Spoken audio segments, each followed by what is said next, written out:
Всем привет. Сегодня мы посмотрим, вернется ли твоя любовь. И сразу скажу, это не для тех, у кого мужчина в командировке где-то. Нет, это для тех, кто расстались. Конечно, посмотрим, почему вы не вместе для сигнификации, но сразу всех предупреждаю. Расклад будет такой, что показывают карты. Потому что вопрос есть триггерный, да, первый, почему вы не вместе. И если там покажут, что ты виновата, то я так и скажу. Я не хочу никому понравиться, обманывая, перевирая значение карт. Будет только так, как показывают карты, без моего предвзятого отношения к этому всему. Потому что мне на тебе не жениться, поэтому я не хочу тебе понравиться. Я читаю карты. Вот что карты показывают, то и говорю. Злишься ты после этого на меня, не злишься, мне все равно. Вот честно, как вот на духу говорю, мне все равно. Можете на меня злиться, можете меня посылать, но карты я буду читать именно так, что они показывают, не перевирая значение. Если ты готова к реальной правде, к настоящим раскладам, не для того, чтобы вы там, все меня любили, холили, лелеяли, борщи мне варили, подписывались и кучу комментариев оставляли. Не для этого. Будет расклад правдивый, так как есть. А нравится тебе правда или не нравится, это не ко мне вопросы. Сразу предупредил, потому что на этом канале только то, что показывают карты, без желания вам понравиться. Потому что я знаю, ты бедненькая, ты страдаешь, весь мир против тебя и прочее. Если я это буду говорить, вы прям будете на меня подписываться, любить меня, все меня, как говорится, хотеть мне борщи варить, пельмени лепить. Я это знаю, но на сделку с совестью я не пойду. Поэтому будет только правда. Поэтому и люди, 50% отписываются, 50% подписываются. Потому что, как говорится, лишнего сахарка нету. Итак, давайте начнем наш расклад.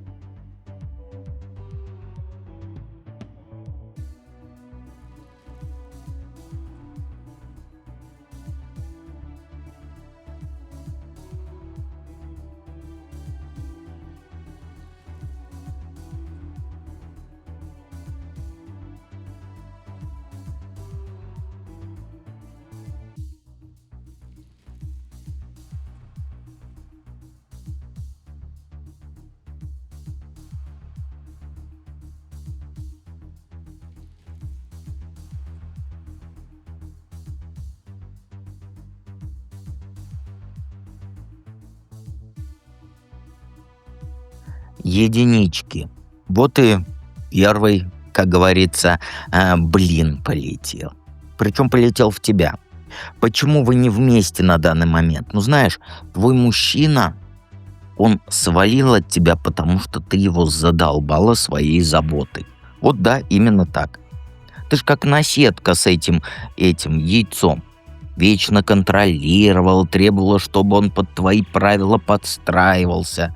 Где гулять, сколько денег тратить, когда детей этих, заводить, да? А он просто не выдержал этого напора. Понимаешь? Потому что карты у нас это напор императрицы. Восьмерка жезлов и императрица — это почему не вместе? Потому что ты наперла на него, императрицы своей. И он просто не выдержал. Ты для него не равноправный партнер была, а вторая мама, которая вместо поддержки превратила отношения в клетку. Вот тебе хочешь, как говорится, воспитывать кого-то, заведи собаку, но никак не отношения. И тут в дело, конечно, влезла другая, та, которая не грузит ответственностью. Не требует кольцо на палец, не орет за каждый чих. Ее не этот, как его, не бесит, что он чавкает. А вот тебя чавканье очень раздражало. И она дала ему то, чего он искал. Легкость, адреналин и свободу. А он сам не против такого. Он сбежал, конечно, как последний трус поступил, потому что испугался, что ты его навсегда в этот быт затянешь. Но не думай, что он там строит с ней что-то серьезное тоже. Нет, он просто от тебя сбежал, как от кошмара, но не к мечте. Понимаешь? Вы разошлись, потому что ты душнила. Ты его прям душила своей вот этой гиперопекой. А он инфантильный, который вместо честного разговора просто вот слился в трубочку при первой же возможности. И да, он не герой, ни в коем случае не думает, что я его хвалю. Нет, он обычный слабак, который не может ни за себя постоять, ни за отношения ответить. Ты неплохая, нет. Вы просто, знаешь, не совпали. Ты хотела семью, а он хочет жить как холостой мальчишка, даже если ему под 50 лет уже, понимаешь? Никто тут не плохой, просто вы вот, разные очень, понимаешь? Грубо говоря, ты хотела семью, а он хотел компота. Вернется ли твоя любовь? Не вернется. Все, тут точка, не вернется. Он сейчас где-то там страдает, но не от любви к тебе, нет, а от своей же трусости. Все, что у вас было, это боль, тревога, пустая трата времени. А он до сих пор ноет, обижается, в себе копается. Но это не из-за тебя, а из-за того, что он боится вырасти. Он просто не готов к отношениям, где нужно что-то там отдавать, а не только брать. А он хочет только брать, понимаешь? Вот посмотри правде в глаза. Он не хочет ни семьи, ни тебя. Ему удобнее там, в своей скорлупе сидеть, да, считать копейки, жертвой прикидываться, лишь бы не признать, что он сам все просрал. А если ты его вызовешь на этот серьезный разговор, вот как ты хочешь с инфантильной машинкой, говорю, мальчишкой общаться? Да никак. Просто не получится разговор. Тебе будет хотеться определенности, а ему хотеться борща у соседки. Грубо говоря, да? Разные вы очень. А еще он просто банально не нагулялся. Ему сейчас нужно, знаешь, самому себе доказывать, что он чего-то стоит. Понимаешь, вот люди, которые хотят доказать, что они чего-то стоят, на самом деле не стоят ни хера. Вот это тебе маленький секрет. А он хочет доказывать самому себе, что он такой самец. Вот самец такой прям вообще. Вот. И как он это хочет доказывать? Бегая от одной юбки к другой. И даже если он вдруг постучится к тебе в дверь с цветами, это не потому, что он ошибки осознал, а потому что новая пассия просто ему откажет. Или он соскучится по твоей стабильности. Знаешь, в чем твоя проблема? Ты не давала ему то, чего он хочет, а он хочет вот это вот добиваться, загадку, адреналин, как вот детям 15-летним. А ты наоборот, ты домашняя, давай я тебя покормлю. И вот вы вообще разные. Ему противоречит его природе твоя вот эта домашненность, не знаю, как сказать, домашненность, а тебе противоречит его вот эта инфантильность и гуляй ветер в жопе, понимаешь? Вернется, не ведись на слезы обещания. Ты для него сейчас просто запасной аэродром, не более того. Не выдумывай себе сказок, где их нет. Вот, знаешь, хочешь сказку? Вот напиши мне в комментариях: дед, а давай я тебе приготовлю пельмени. Накручу фарша, туда чесночок, лучок, все дела. Я тебе знаешь, какую сказку запою? Поэтому не ведись, не ведись. И хватит цепляться за прошлое. Он сделал выбор. И этот выбор — это не ты. Понимаешь? Как тебе быть, зная все это? Ну, знаешь, тут все просто. Тряхнись и начни жить заново. Не копайся ты в этом дерьме. Ты огонь, а не тряпочка. Понимаешь? Выкинь все его фотографии, удали все контакты, удали из телефона все его фотографии. Займись тем, что приносит тебе кайф. Там на танцы запишись. Там начни свое дело. Рвани в путешествие, только одна. Вот делай все, что угодно, лишь бы не сидеть и не реветь в подушку. Вот я тебе честно скажу, он тебя недостоин. А ты себя недооцениваешь. Твоя жизнь, она не закончилась. Она только начинается. И сейчас самое время брать от нее все. Вот не жди, что он одумается. Он не одумается. Он к тебе придет, пьяный, с цветами, я тебя люблю и прочее. Но через полгода он сделает тебе еще больней. Ну, это такой тип людей. Не трать силы на вот эти мечты о возвращении, мечты о его исправлении. Он не пятилетний ребенок, чтобы исправиться. Вот бери пример с рыцаря жезлов. Не бойся ринуться в новые авантюры, даже если тебе страшненько. Познакомься с другими мужиками, работу смени, переезжай там в другой район. То есть двигайся вперед, а не оглядывайся. И себя винить перестань, потому что по твоей, как сказать, психологической картине твоего мира ты винишь во всем всегда себя. Ты не виновата, что он оказался мусором, извини меня за выражение. Посмотри, как солнышко светит. Если не светит, то посмотри, какой дождик красивый идет. Если не дождик идет, снег, посмотри, какой красивый. Любое, даже самое серое и неуютная картина в твоем окне, посмотри, там мир есть. А ты погрязла в этом болоте. Знаешь, все наладится, если ты отпустишь прошлое и в себя поверишь. Сейчас у тебя самооценка на самом низком уровне. Вот хватит ныть, действуй. Потому что, ты сильнее, чем ты думаешь. И докажи это в первую очередь самой себе. Обязательно приходи в проживание арканов в императрице, ты это все сделаешь. Давайте перейдем ко второму варианту.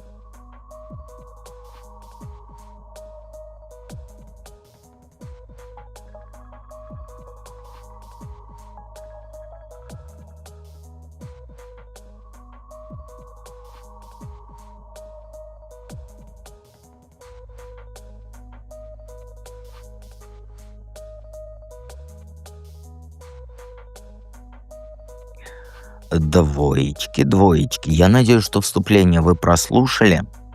Это обязательно нужно было, а то обидитесь. Хотя и так обидитесь. Почему вы не вместе? Потому что его достало своей вот вечной нерешительностью. Потому что, я объясню, вот смотри. Он такой типаж, который вот планы на 5000 лет вперед строит. А ты на месте топчешься. То ты не уверена, то новый вариант подкидываешь. Сегодня у тебя да, завтра нет. И он тебе вот конкретно предлагал переезд или там вместе жить, да, или там работу. А ты вместо четкого да или нет юлишь. А он же логичный, как калькулятор. Он посчитал, что ты просто, тормоз без перспектив. Ему ясность нужна, а не вот эти вечные «может быть, посмотрим». Он, знаешь, он не потому ушел, что разлюбил, нет.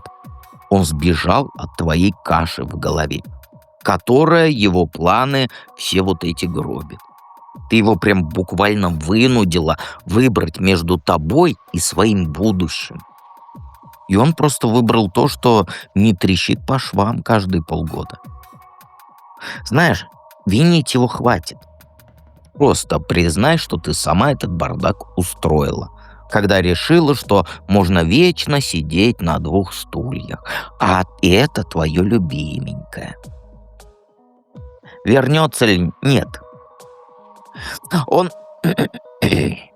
вот знаешь, он придет, но вот как сказать, не потому что осознал что-то, просто ему нужно будет потешить свое самолюбие. Понимаешь? То есть вернется, но не душой, вот так вот скажем. Он просто увидит, что ты без него там не спишь, и примчится доказывать, что он все еще твои высшие силы. Вы встретитесь. Он сказок наговорит, что там исправился, даже пару недель играть в идеального для тебя будет, а потом он снова исчезнет. Потому что на самом деле ему просто нужно было убедиться, что ты все еще на крючке. Это не любовь вернется, это его понты приползут. И жрица тут не просто так. Ты внутри все знаешь, но ты предпочитаешь верить в лапшу, которую он на уши навешает. А он тебя использует как аптечку для своей гордости, но не более того. Воссоединение формально. Только это не роман будет, а вот сеанс терапии для его самолюбия. Понимаешь? Как тебе быть, зная все это? Заблокируй везде, нервы береги. И в перепалки не вступай, потому что он специально будет провоцировать вот тебя вот на какие-то действия. Я тебе объясню, вот смотри. Например, там случайно лайк в соцсети где-то поставить, да? То напишет что-то мутное, типа вот там, как будто не тебе. Не ведись. Он манипулятор тот еще.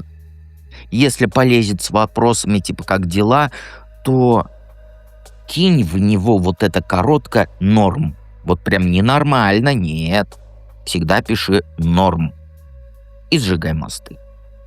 Любой твой ответ он воспримет как сигнал, что ты все еще готова ползать перед ним. У тебя зависимость от этого цирка. Ты рвешься в драку каждый раз, когда он подкидывает тебе повод. Вот пора понять. Он не хочет диалога.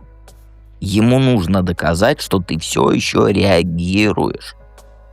Вот выкинь всю его хрень из твоего дома. Маршрут смени на работу. Если надо, завязывай с этими всеми воспоминаниями. Фотографии в телефоне и прочие вот эти «я сохранила наш диалог». Выкинь это все. Ты не будешь свободной, пока ты не перестанешь прыгать, как обезьянка, на его вот этот коктейль из манипуляций. Себя выбирай. Не обсуждай, не объясняй, не вот эти вот разговоры выяснительные. Просто отвали от него. Это манипуляция. И вот через год потом мне не говори, что я тебя не предупреждал. Не надо, ля-ля. А самооценку свою поднимешь в императоре. В проживании арканов. Ссылка в описании, кстати. Двоечки все должны быть в проживании. Я вас всех люблю, но у вас с самооценкой проблемы. Итак, давайте перейдем к третьему варианту.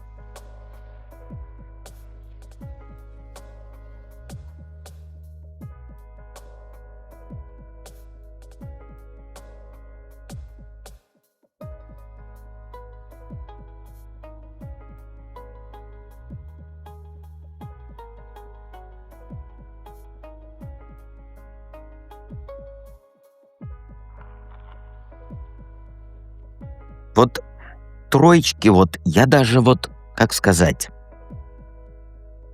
в троечках я не сомневался. Вот знаешь, троечки это такой вид женщин, не подбираю слова, которые вот дьяволята. Независимо от того, что вам 70, 80, 90, даже 150 лет, у вас по жизни, вот вам как будто на месте не сидится. И вот карты тут вот опять. Почему вы не вместе? Потому что ты его своими манипуляциями задушила. Кто бы мог подумать про троечек такое, правда? Вот по картам ты вечно пытался все контролировать. Вот куда он ходит, с кем общается, почему не звонит тебе ровно в 8. Ты прям из себя кукловода строила, который дергает ниточки. Я тебе ужин приготовила. Будь добр сидеть дома, какие друзья, ты что? Я тебе подарок купила, теперь ты мне тоже должен. А мужик тебе попался не дурак, нет. Это раньше у тебя прокатывало. А этот чувствовал вот этот подвох. И вместо того, чтобы просто тебя любить, или ты его просто любить, у тебя спектакль с условиями и расчетом. У тебя отношения — это сцена. А он, знаешь, человек чувств.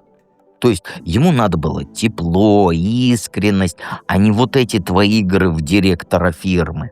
Понимаешь? Вот он и свалил, потому что он задыхался в этой клетке из твоих вот этих манипулятивных схем. Ты так власть боялась потерять, что потеряла его самого.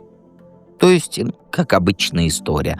Но тебе не он нужен. Я тебе наперед от себя скажу, да? Карты этого не показывают, но я тебе скажу. Тебе нужен тот, кто возьмет тебе на руки. По жопе тебе надает, а ты будешь бояться что-то сказать. То есть тебе сильный духом нужен. А тут у вас так получилось, что он человек чувств. Тебе у двоечек надо мужика увести. Вот вы там, вот удвоить, вот почему вот так вот? Вот твоя родственная душа — это двоечкин мужик.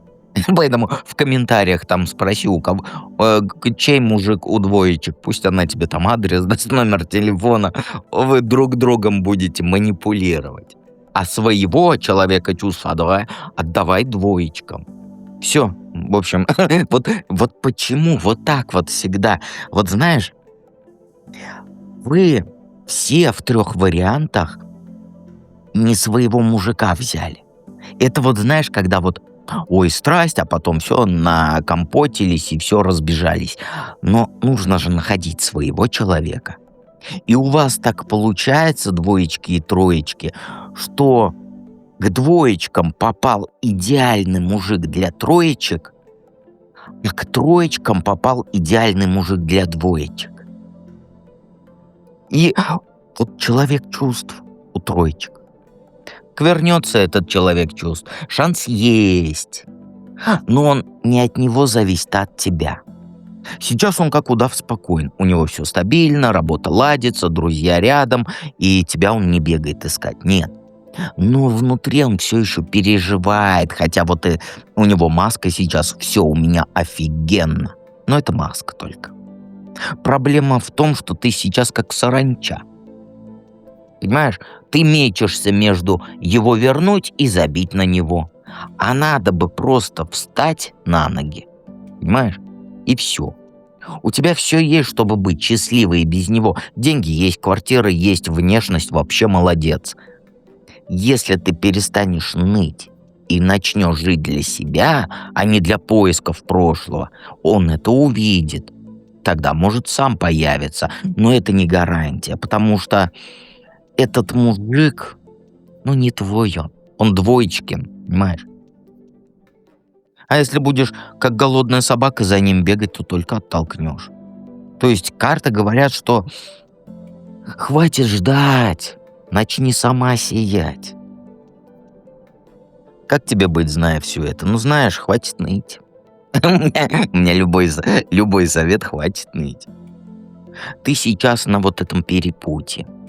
Можно тебе или плакать в подушку годами, или взять свою жизнь за жопу и выжать из нее все. У тебя шанс стать вот этой вот, как сказать, женщиной, которая сама решает, где ей жить, с кем ей спать, на что деньги тратить. Вот собери волю в кулак и просто решение прими. Либо ты закрываешь эту страницу, либо делаешь так, чтобы он вернулся к королеве, а не к тени. Но для второго варианта тебе надо реально измениться. Перестать играть вот этого кукловода. Научиться доверять. Ты доверять вообще не умеешь. И своими страхами не душить людей. Тем более ты с ними отношения строишь. Да, это больно. Потому что ты так привыкла. Зато это честно.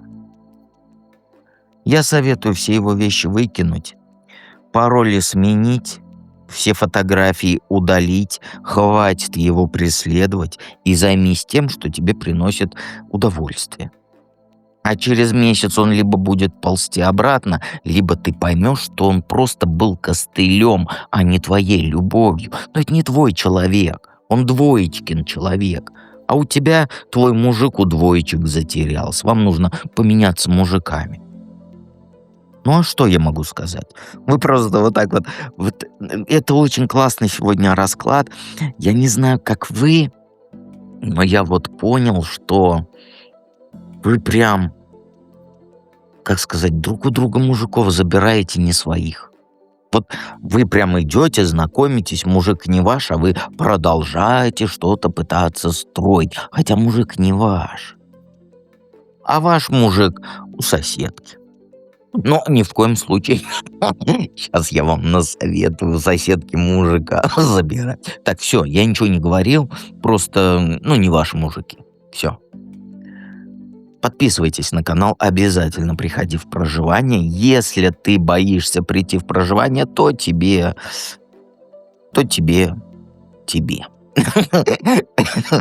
И всегда помни, что дед с тобой рядом, за тобой следит, и не дай бог у соседки мужика заберешь.